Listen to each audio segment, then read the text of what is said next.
តែអ្នកធ្លាប់ទាញយក app ថ្មីមួយហើយវាសុំ permission ច្រើនដែរឬទេ ឧទាហរណ៍ app មួយសុំចូលកាមេរ៉ា microphone contact location និង file នៅក្នុងទូរស័ព្ទដៃរបស់អ្នក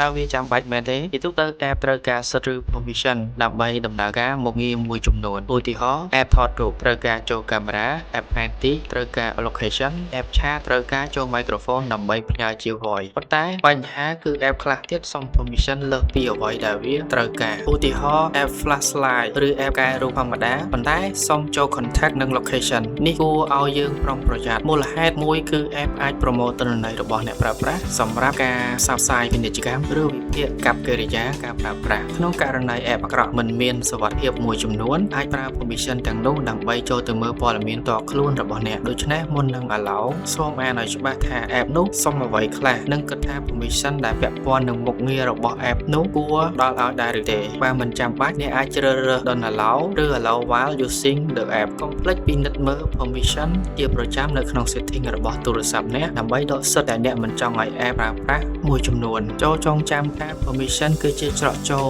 ទៅកាន់ទិន្នន័យរបស់អ្នកការអនុញ្ញាតតែអ្វីដែលចាំបាច់គឺជាវិធីងាយបំផុតក្នុងការការពារឯកជនភាពនិងសុវត្ថិភាពលើ digital របស់អ្នក